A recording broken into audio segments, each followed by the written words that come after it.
Hello everybody and welcome back to the Pokemon All-Star Competition. I am of course Cram, coach of the St. Louis Battlehawluchas, and this week we're actually playing Sven, who is the commissioner of the league. We played him last season as well. He is the coach of the Gothenburg Sphealers, and of course we got the matchup on the screen for you guys. We are at the point where pretty much gonna just experiment and have a little bit more fun with our season, as we are definitely not in playoff contention at all.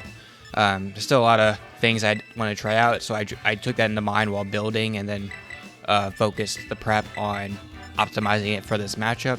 I do have a dedicated lead in the Monkey Dory for this matchup. He's shown in his prior matches that he likes to lead with the Tentacruel and try to get up Toxic Spikes, so I do want to punish him for making that automatic play on his lead. I also have 2 poison types on my own team, so he can't get up T-Spikes very easily. There are definitely some bad matchups for the Monkey Dory otherwise, but we can play around them just fine.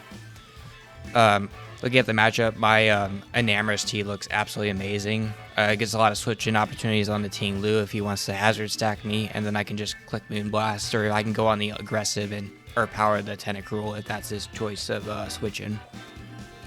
And as far as Terra types, he went for Terra Electric on his Raging Bolt, and he went for Terra Fairy on his Whimsicott, so he's really just amplifying his stabs, whereas I went with Terra Flying on my Annihilate and my, I believe, Terra Fairy on the Arboliva. So here he does actually lead Golden Go, which is one of the matchups I did not want to see.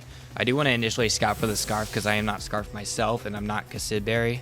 So I'm going to go into my Arboliva here on what I expect to be the Shadow Ball, and which he does decide to go for, so I do handle that just fine. I am going to go for the Earth Power. He just goes for a Make It Rain. It could have been bad if he went for a Nasty Plot, because I'm built to survive 2 Make It Rains because of the Spadef drop and my recovery options, whereas he, on the other hand, takes a lot from Earth Power. But he actually reveals here that he has a Pinch Berry. He actually is going to show that he's the Select Berry. So if he went for a Nasty Plot, that would have been pretty rough.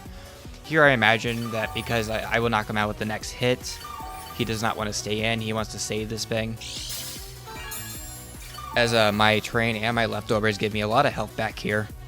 Since I see Latias as the potential switch into the Earth Power, I'm just going to cover all my plays here and just go for the Grass move. It knocks out the Golden Go, and it covers for the switches. So I'm going to go for the Grass Knot here, and that's going to do a little chunk, around 20-ish%, and I'm going to get another free round of leftovers and grassy terrain, whereas he gets nothing out of it because he's got Levitate as an ability. Now I'm Terra Fairy, and I don't imagine he's going to go for Draco here. But I don't have a switch in the Mist Ball because I did not bring any resists, and my Enamorus T will be 2 KO'd and take a Spadef drop, so I'm going to stay in and go for the Alluring Voice. I'm not going to Terra yet because I want to save it until absolutely necessary. Here I do punish him for going for the Calm Mind, but that is definitely scary because now I definitely don't switch into Enamorus, and I still don't have any switch-ins, so I am a little forced to stay in here and roll the dice with Confusion. But I am healthy enough to at least take 1 Mist Ball. He does break through and go for that Mist Ball, and he's going to get a Spadef drop. I'm sorry, not Spadef drop. He gets me a Spadef, or Special Attack drop, excuse me. And because of that, he's going to survive this next hit, and I'm going to get recovery back. I am in range of the next one, but he has no reason not to go for another Mist Ball, so there's no reason to Terra here. I just have to hope that he breaks through, but unfortunately, or hope that he doesn't break through and hits himself, but here he does break through and knock me out with the Mist Ball, which is unfortunate because I would have liked to have this as a Ting Lu switch in so I can get more terrain recovery, because Ting Lu does not have great alternatives to Earthquake, so I can use that to soften the blow for everybody else. But here on my free switch, I'm going to go into Enamorus, and I'm just going to click Moonblast. He doesn't have great switch-ins, and he's confused, so it's a little hard to justify saving here. He does hurt himself. I wish it was 1 turn sooner, but that's okay. At least we get out of here without having to take any damage. Crit did not matter. Moonblast always KO'd. And Enamorus is in a good spot. He doesn't know my item yet, but regardless, his switch is still the same. He's going to go into Tentacruel. Now, I would like to go Annihilate here and on the Poison move to build up Rage Fist boost, or even go Gomora to get up T-Spikes on the flip turn, but I do expect a knockoff here, so I'm going to go into the Monkey Dory, who I've built to take this knockoff for this situation because I would like to force it out earlier rather than later. Because I am faster, he is forced out here. I'm just going to go for the Psychic move because he does have a Ting Lu, but I can just follow up with a U-turn. Even a Jolly Choice Scarf Ting Lu cannot outrun me, so I can always go for the safe Psychic noise and then follow up with the U-turn. And we know Golden Goat's not Scarf too, so if he did that instead, I could still follow up. Unfortunately, I do get the worst case scenario where I don't get a poison with Toxic Chain and I have to take Rocky Helmet chips, so I'm not in range. Now I'm in range of another knockoff, so I'll have to keep that in mind. I am going to go hard into Enamorus though, because I want to get this thing on the field before rocks go up, which he decides to go for here. And I hear he does not have great switch-ins to this. If he's full Svidef, he is 2 KO'd, but my guess is he's probably physically defensive based on the item choice. I don't want to over-predict here or anything. I am just going to attack straight into the Tentacruel with a Moonblast, and he takes it very well. And he actually gets a special attack drop, which means that he's not Clear Body, which means I almost expect for sure that he's Liquid Ooze to deal with Arboliva, which is why I chose Grass Knot over Giga Drain as my Grass Stab.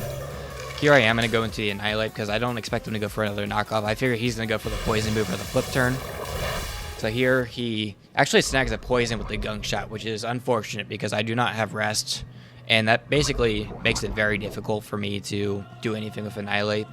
Here I am at least going to force it out because Rage Fist does a lot of damage. I don't want to Drain Punch because if he's Liquid Ooze, I'll take even more damage for nothing. So I am just going to go for the Rage Kick because I know that nothing in the back wants to take it outside of the Ting Lu, and if Ting Lu comes in, I have an opportunity to set up hazards. Part of me wishes that I had Taunt for the situation to block hazards of his own, especially because I'm Terra Fly and his only attack is Earthquake, so I could technically wall him if I wasn't poisoned, but here I decide not to waste the Terra. It's not worth my time. So I just decide to get up Rocks here. He is going to go for Spikes, so this is where I kind of wish I had Taunt.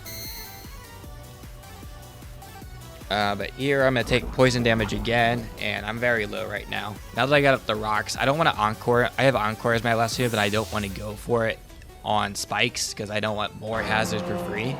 I am going to go into the Enamorus Chi though and try to force him out, but he actually makes a great play and he goes for the Whirlwind to force me out, so I end up taking 25% for no reason. And to make matters worse, he is going to Whirlwind me into a random mon, and what's actually going to happen is he's going to go send me right into the Annihilate, which forces me to take 2 rounds of hazard damage, and then after poison is going to take me out. So even if I Terrastalize, I would have been knocked out just because I would take more damage from rocks. So unfortunately we lose our Annihilate for very little punish, but I did at least get up rocked, which is my main goal with it. Now here I'm going to go into Mammoth Swine to force him out, thinking that he's going to save it for the Monkey Dory. But I make an over prediction. He actually stays in as I go for the Trailway. So I do a lot of damage, but I take Rocky Helmet. I took hazard damage, and I'm taking Life Ward damage, and now I'm in range of Earthquake because I don't have Grassy Terrain up to block it.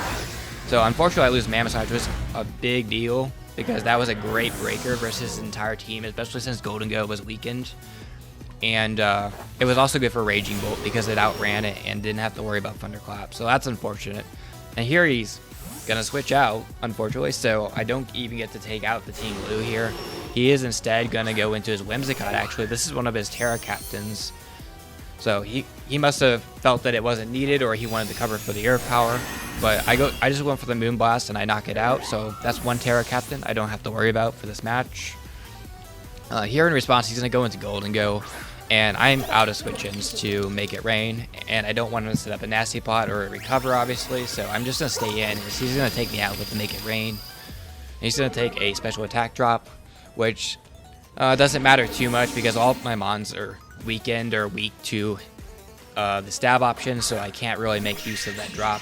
Here I'm going to go into the Monkey Dory. I could have gone Glamora here and tried to go for the Meteor Beam, but I didn't feel that it was worth risking the miss. So I just decided to go into I go into Monkey Dory and I click Shadow Ball to take it out because I know if he goes Ting Lu, I can weaken it further. I can get a potential poison on it. As here he decides to revenge me with Raging Bolt, and this is the only Terra Captain left on the field, and he is gonna commit to that Terastallization by going for the Terra Electric. So he is really gonna boost up his damage. I do not have any status moves to play around that with my Monkey Dory, so I am forced to sack. I could have played around it by switching, but I didn't feel that it was worthwhile. But here he's going to knock me out with the Thunderclap. And the last mon I have here is the... Oh, actually, and he reveals his Life Orb. So he's really going all in on the priority spam here. I'm going to go into my Glomora here. I don't live a Thunderclap, but I can play around it. I do have the Rock Polish to get up a speed boost, which I decided to go for here because if I want to win, I possibly need it. I am faster than just about everything, but you never know. I could have played around the Thunderclap a little bit more to try to waste the PP, but I'm really not that good at those exchanges, so I didn't bother. Plus, I don't have enough firepower to take out the Ting Lu anyway, even if I already... Especially if I don't get up the Meteor Beam, so we are going to take a loss pre-O this week. That's alright, we got one more week, and I got one more week of fun sets to show you guys, but thank you all for watching, and I'll see you guys next week.